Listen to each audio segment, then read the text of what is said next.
Hello friends, நீ நான் காதல் அடுத்து வர எபிசோடில் என்ன நடக்கலாம் அப்படிங்கிறத பற்றி பார்க்கலாம். இன்றைக்கான ப்ரோமோ ரொம்ப இன்ட்ரெஸ்டிங்காகவும் ரொமான்ஸாகவும் இருந்துச்சு. ராகவ் அபிக்கு இடையில செம்ம அழகாக காதலை காட்டியிருந்தாங்க. ராகவ் அபிகிட்ட பழசெல்லாம் மறந்துட்டு என் கூட நீ சேர்ந்து வாழணும் அப்படிங்கிற மாதிரி அந்த ரிங்கை வச்சுட்டு அப்படியே உட்காந்து ப்ரப்போஸ் பண்ணுறாரு. அபி பார்த்தா அப்படியே கண் கலங்கி ரொம்ப எமோஷனலாக தான் இருக்காங்க. அபியோட கையிலையும் அந்த ரிங்கை போட்டு விடுற மாதிரி சூப்பரான ஒரு குட்டி ப்ரோமோ காட்டியிருந்தாங்க. லாஸ்ட்டாக 2 எபிசோட்லையும் கடைசியில் பார்த்தா சின்ன சின்னதாக 2 ப்ரோமோ காட்டும்போது ஞாயிற்றுக்கிழமை ப்ரோமோ வர்றதுக்கு கொஞ்சம் வாய்ப்பு குறைவு தான் அப்படிங்கிற மாதிரி தான் யோசிக்க தோணுச்சு. இப்போ வரைக்கும் ப்ரோமோ வரல, இதுக்கப்புறம் ப்ரோமோ வந்தாலும் ஆச்சரியப்படுறதுக்கு இல்லை. ஆனால் அடுத்து வர ஸ்டோரி ரொம்பவுமே சுவாரஸ்யமாக இருக்க போகுது. ஏன்னா இப்போ எப்படி பார்த்தாலும் அபி அந்த உண்மையை கண்டுபிடிக்கணும் அப்படிங்கிற மாதிரி ஒரு பெரிய ஐடியா பண்ணி ஒரு பிளான் போட்டாங்க. ஆனால் முரளி தான் பயங்கரமாக ஐடியா போடுவாங்கல்ல, அதனால் பார்த்தா அஞ்சலியே கூட்டிகிட்டு வந்துட்டாங்க. இந்த பக்கத்து அபி ஓடிட்டாங்க, அந்த பக்கத்து பார்த்தா ராணி அக்காவோட ஹஸ்பண்டும் போயிட்டாங்க. ஆனால் அபியோட அந்த வளையல் உடஞ்சி விழுந்ததை எடுத்துகிட்டு வந்து அபிக்கிட்டே முரளி பேசினாங்க. ஆனால் அபிக்கு அதில் சூப்பரான ஒரு பாயிண்ட் கிடச்சிருச்சு. இதை தான் நம்ம ஏற்கனவே சொன்னோம். முரளி என்ன தான் பண்ணாலும் ஆதாரத்தை விடுவாங்க, அந்த ஆதாரம் கண்டிப்பாக அபி கண்டுபிடிப்பாங்கன்னு சொன்னோம். மூஞ்சுக்கு முன்னாடியே சொல்லிட்டாங்க, நீங்கள் வந்து இதை எடுத்து வந்து கொடுக்கறது என்னோட பொருளை கொடுக்கறதுக்கு இல்லை, நீங்கள் அங்கே வந்தீங்கன்னு சொல்கிறதுக்கு தான் கொடுக்குறீங்க அப்படிங்கிற மாதிரி சொல்லிட்டாங்க.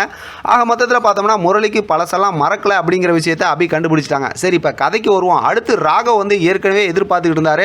அதாவது காதலர்கள் தினம் வரும்போது கண்டிப்பாக நம்மளோட காதலை அபிகிட்ட சொல்லணும் அப்படிங்கிற மாதிரி எதிர்பார்த்துக்கிட்டு இருந்தார். அதுக்கு சொல்கிறத தான் இன்றைக்கான ப்ரோமோவில் காட்டியிருந்தாங்க. ஆக மொத்தத்தில் அடுத்தடுத்து பார்த்தோம் அப்படின்னா ராகவ் அபிக்கு இடையில் இருக்கக்கூடிய அந்த ரொமான்ஸ் மூமெண்ட்லாம் நிறையா இருக்கும் அப்படிங்கிற மாதிரி நம்மளால் யோசிக்க முடியுது. ஏற்கனவே சொல்லியிருந்த மாதிரி இப்போ தெலுங்கு வெர்ஷனோட கம்பேர் பண்ணி பார்த்தோம் அப்படின்னா ராகவ் அபியை ரொம்பவுமே லவ் பண்ண ஆரம்பிச்சதுக்கப்புறம் ராகவுக்கு ஏதாவது முடியாமல் போகிற மாதிரி ஏதாவது முரளி மூலமாக ஒரு ஆபத்து ஏற்படும். அதாவது ஆக்சிடென்ட் பண்ணுறதோ ஏதோ ஒன்று பண்ணி ராகவால் நடக்க முடியாமல் போயிடும். அந்த நேரத்தில் அபி வந்து ராகவ் ரொம்பவுமே அன்பாக பார்த்துக்குவாங்க, ரொம்ப எமோஷனலாக இருக்கும் அந்த மாதிரி ஒரு மூமெண்ட்லாம் அப்படிங்கிற மாதிரி ஒரு ஸ்டோரி தெலுங்கு வெர்ஷனில் இருக்குது.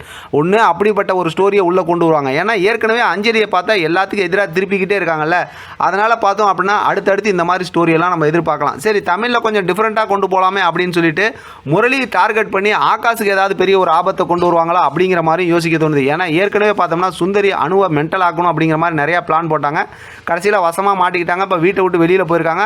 அடுத்து வந்து உள்ளே வந்துருவாங்க. அடுத்த வாரத்துக்கான எபிசோடில் கண்டிப்பாக உள்ளே வந்துருவாங்க. மனோகரை சமாதானப்படுத்தி எல்லாரும் சேர்ந்து சுந்தரியை உள்ளே கூட்டு வந்துருவாங்கன்னு வச்சிங்களேன். இப்போ அபிக்கு வந்து ஏதாவது ஆதாரம் முக்கியமாக கிடைக்கணும். அப்படி இல்லைன்னா கண்டிப்பாக இந்த கான்செப்ட் என்னவா கொண்டு போவாங்கன்னா, இப்போ பார்த்தா ராகவுக்கும் அபிக்கு இடையில் அந்த ரொமான்ஸ் மூமெண்ட்லாம் வச்சு அதாவது ஆஃபீஸில் பார்த்தோம்னா ஆட் ஷூட் நடிக்கிறதா இருக்கட்டும், அடுத்து இந்த அதாவது இவங்களுக்கு கிடைக்கிற ஆதாரமாக இருக்கட்டும், இல்லாட்டி அவங்க கிராமத்துக்கு போகிறோன்னு சொன்னாங்களா அந்த மாதிரி விஷயமா இருக்கட்டும், இப்படிலாம் கொஞ்சம் ரொமான்ஸை காட்டி அடுத்து ராகவுக்கு ஏதோ ஒரு பெரிய ஆபத்தை கொண்டு வர போகிறாங்கிற மாதிரி தான் யோசிக்க தோணுது. வெயிட் பண்ணி பார்க்கலாம் என்ன நடக்குதுன்னு. இதை பற்றின உங்களோட கருத்து கமெண்ட் பாக்ஸில் தெரியப்படுத்துங்க. தொடர்ந்து ஆதரவு கொடுங்க. தேங்க்யூ ஃபார் வாட்சிங்.